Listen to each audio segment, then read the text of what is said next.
How's Brad doing? He looked fine. I think it was just a knock knees, a little discomfort. He was not a full participant today. It was just more stayed away from the live stuff, but he did all the script, got up and down. He was moving well, did the shooting. So I don't think it's anything significant. I think they're just being cautious right now. I don't see any lingering effects. Was everybody else full participant? Thomas was able to do some of the non-contact, but beside that, yes. Is Rui here by chance? He's in town. He's out of the protocol at this point and able to do individual workouts. So we're transitioning him to that phase. And what are kind of your points of emphasis as you leave the preseason behind and go into this opener now that you've processed these 4 games and seen these guys play? The biggest thing is carryover. And it's something I've reiterated a number of times.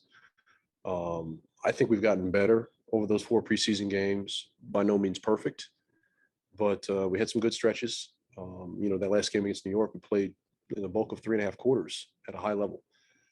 So we have a lot to build upon, but, I was really pleased with, how we finished the preseason, and hopefully that will springboard us into the regular season. And we're going to talk to Corey today. Just wanted to get your thoughts on the shot that he made and kind of calling his number in that one. Well, it's great. I mean, I think he's been put in that spot in different situations, obviously high school and college, but to do that, on the NBA stage, obviously, 13,000 people in New York, it's got to be a good feeling. I felt comfortable. I mean, he's a shot maker. He's made those plays in practice, and it was good to see him, have success in that moment. He was able to maintain his poise and knock down a big shot for us. And I think it was in the game before that he had a catch and go where it finished through some contact at the rim. What do you think about that element of this game? I know we talked to you about cutting, just as maybe catch and goes and his ability to finish it. It's something he's worked on. The finishing versus verticality is somewhat new in the NBA, coming from the collegiate level, where sometimes those might be fouls. Right now, that's a legal defensive play. So being able to finish through contact, finish over verticality, over length, that's just going to add to his effectiveness. Once he gets more and more comfortable putting the ball down, changing directions, maybe playing a little bit of second side pick and roll, but being able to go and catch, it's a tough play to guard, especially when you're closing out to a guy with a live bounce and a guy who can stretch the defense. So your teams are going to run at him. So you try to force him inside the 3-point line. His ability to do that, I think, is going to be great for us. Hey, Coach, at this point, do you feel like the offense is ahead of the defense or vice versa? Do you see it that way at all? I think it kind of depends on the stretch of the game. Sometimes the defense was better. Overall, I would say the offense is taking a step in our ability to generate the right shots. Our 0.5 mentality, our spacing has been better. The organization overall, obviously, we still have to kind of calm down when teams pressure us, take us out of our offense a bit. A lot of that's just owning our spots, be more physical, creating leads to catch where we want to catch, and don't fight pressure with pressure. Cut, give yourself up. I think when you do that, it opens up things on the backside. What did you think of the 3-point shooting throughout the preseason? Well, again, we created the right ones. I don't think we made enough shots for the number of shooters that we have. So I'm not concerned with that necessarily. I think those shots will fall if we continue to generate the right shots. I think it's just a matter of guys getting their legs under them, slowing themselves down a little bit. But, if those are open shots within the rhythm of an offense, I still want those guys to shoot it. All right, Coach, let's switch over to Zoom. We're going to start with Ava. Hey, Wes. Wondering which kind of parts you mentioned that the big lesson you took from the last preseason game was playing with poise and kind of staying composed down the stretch. Which stretches of film do you pull out to show the guys? Is it, do you focus on the turnovers or what do you kind of highlight for them from that? I'm sorry, can you repeat that? The volume wasn't up in here. Sure. So you talked about at the end of the last preseason game, the big lesson taking away was remaining composed and staying poised down the stretch. What film sections, I guess, do you highlight for that? Do you show the turnovers? What do you kind of pull out to get that lesson across? Well, we didn't show it today. I think we'll show it at some point before we start the regular season. but almost doing a compilation, because we've had stretches throughout the preseason. It just wasn't that game against New York. Toronto put us under duress a little bit. New York, obviously, in the first matchup. So there is a bit of a theme there, but also it's something we can learn from. I'm not putting it squarely on that, that group that finished the game the other night, because it's been all of us at some point. So it's certainly something we can glean from, but I don't want to overreact to it as well. I'm glad we can learn from it now and hopefully not repeat those, as we kind of get into games that count. And I know you've stressed the need for patience and kind of being diligent with this group, but through the 4 preseason games, was there any other way you felt like you had to adjust your approach based on what you learned about this group? I think sometimes you have to push and demand more. And it's not just, in the game. We've had instances in practice where, hey, we're not doing it well enough. At times we talked about carryover. Only thing we've carried over at times has been bad habits. So I think it's just more let's lock in. Let's make sure we're really getting what we need to get out of each drill, not just get through it. Thanks, Wes. Christos. Hello, coach. How are you? My question is about Mike Batiste, one of your new assistant coaches in the team. I would like to ask, what did you see from him about his job in Orlando Magic, and how important will going to be his job about the growth of your big man this season? Well, he's obviously charged with working with our bigs quite often, but working with everybody. And I think his ability to still get on the floor, be impactful in practice, be a live body, whether it's offensively, defensively, gives our guys a real feel. Mike's international experience as well, beyond NBA. So it's a number of things, but once again, he's a guy who can get on the floor. And I think you put in that sweat equity, you can really get the best out of guys. And also, what makes your relationship with Mike Batiste special, or something like that about this season, and how important is to have coaches with knowledge and with familiarity about basketball?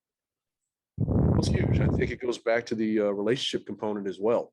It's one thing to be able to teach it, but he's lived it. So there's that commonality as a former player, not just in the NBA, but once again, playing throughout Europe and had a long career. He's gone through all the bumps and bruises, the ups and downs, and I think that helps steady, especially some of our young players. I think his influence, his wisdom, and some of his experiences could be imparted on those guys where, for me, it's a coach-player relationship. I think his dynamics is a little different. As you look ahead to your NBA debut, just kind of what's going through your mind? Oh, I'm really excited. I'm really fortunate to have a couple, test runs under our belt. Kind of see how the rhythm of the game goes, and kind of my role from game to game. And also, I've never been to Toronto before, so I'm really excited to get up there and get the season started off on the right foot. Speaking of test runs, you got a pretty good one last game with the game time shot. Mhm. What would it mean? I know it's a preseason, but what did it mean to get your number called in that moment? I felt great. I mean, I knew I had a chance when Coach drew up the play, and it was designed really well. And just wanted to make sure I gave it enough. I was fading away, so Aaron made a great pass and it went in, and I'm really happy to give ourselves a chance down the stretch like that. How would you describe your celebration after that? To be honest, I don't even remember what I did. It just kind of happened. Didn't want to go too crazy because it was a preseason game, but really excited to put that one in. And I know you described Anthony Gill and his work ethic, but he said that he was doing kind of an extra conditioning drill, and you came up and asked him to be involved.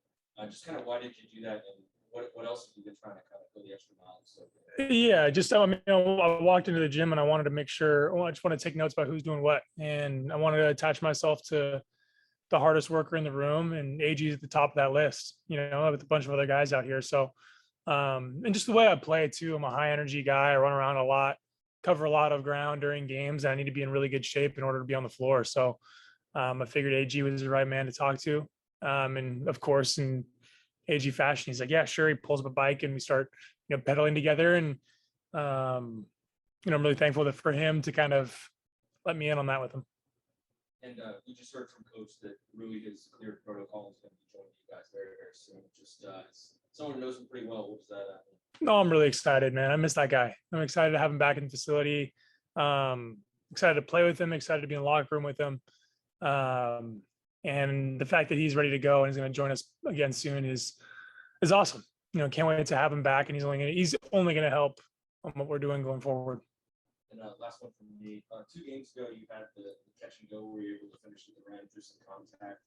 How would you kind of describe that part of your game? Is it something that you've been working on and trying to work in? Yeah, I mean, it's been a work in progress over the last couple of years, but anybody who's watched college basketball last year knows that's part of my game. It's no secret. And that's the counter to my 3-point shot. And, just being able to do that at the next level is probably the next step. I can do it just fine, but being able to put on the floor and make plays at this level is kind of the next step for me. And I'm glad that, I got to showcase that a little bit and keep defenses on their heels a little bit more.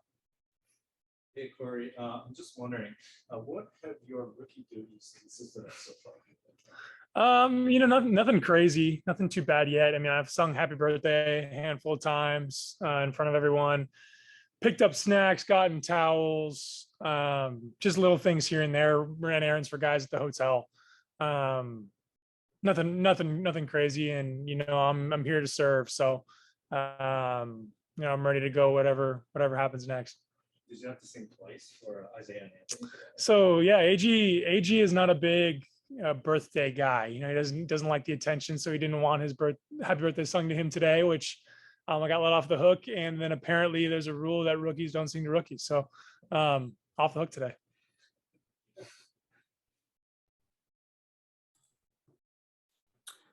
All right, Corey, let's transition over to Zoom. Let's start with Ava. Hey, Corey. One thing Wes has kind of stressed with us is that he has made sure he doesn't want to overwhelm anybody on the team with all the new schemes and terminology. He wants to kind of make sure that you guys can master one thing before moving on to the next. As a rookie, how has that process been for you? Just kind of absorbing all of the information that's been thrown. Have you learned a lot about your game, or do you feel like, I feel like I have the room to take one thing at a time here? Yeah, well, it's really nice because I fit in great to what coach wants to do. He does move quick, and it's partly because we have a lot of things to do. It's put in a whole system, but it's asking questions, when you're sitting on the sideline. So when you get in the game, you don't mess things up. And then Summer League was a big help for me too. We kind of had a baseline framework of what he wanted to do during the season for us in Summer League. And so it was kind of hitting the ground running for me, and it was a little bit more of a refresher rather than a brand new thing. And he also said something that he's been really diligent about asking you guys to push when he's not seeing either, enough effort or locking in or whatever that may be in practice. For you, obviously, without knowing, if he's like singling you out and being like, Corey, come on, man. What does that kind of mean for you? Do you take that as the team needs to be working harder, or just like people need to lock in a little bit more? Can you kind of shed some light on that? Yeah, it's more of a mental thing. It's been a physical thing. We know we have 82 games ahead of us, and going harder during practice isn't necessarily going to make the difference between us winning a certain amount of games or another amount. But it's all about locking it up here. I think that's what he means the most. As soon as he starts to feel the energy slip or the focus slip, that's when he gets on us, rather than the clip that we're running things at. Gotcha. Thank you. Chris? Hey, Corey, as a fan of your TikToks, could you please give me the thought process of your posting, and is it just something top of mind? How do you go about creating that kind of content? Still a work in progress, and my aesthetic is still kind of narrowing down. I'm still trying to figure out my niche in TikTok, but it's basically just whenever I feel like I haven't posted in a while, I just kind of come up with an idea and throw something up, just enough to keep my presence on there. Yeah, man, that app is dangerous. Like a couple hours go by really fast on TikTok. The one you posted about your betting and like your mom setting up your stuff, do you get any kind of responses on there? I think that was one where you were in your house and you were like showing all your stuff. Do fans comment on that, and what's some of their reactions to it? To be honest, I haven't really looked. Like, I don't really scroll through the comments much once I post a video or post a picture or something. So I'm hoping people like what my mom chose. She has a really good eye, and and I think it looks great. So people can say whatever they want, but I'm happy in my own home, and I think that's what matters the most. Thanks, man. Appreciate it. Yeah. Christos. Hey, Corey, hope you're doing well. How many steps forward do you feel that you made in this training camp, and what is your main goal and your main expectation about your role in this season? Yeah, I think I made some really big strides, especially from summer league to now. I feel much more confident. I feel much more settled. The game feels slower. And I know it's being asked of me, and during the season, my role could change from week to week or month to month. But, it's for now, it's being ready whenever my name is called, and to come in and not skip a beat. I need to be locked in and ready to go on the bench at all times. And so when my name does get called, my number gets called, like it did a couple nights ago, I got to be ready to go at the drop of a hat. So it's a challenging job. It's a little bit different, but it's something that I'm getting better and better at every day. Thank you. All right, we'll do the last question to Takeshi.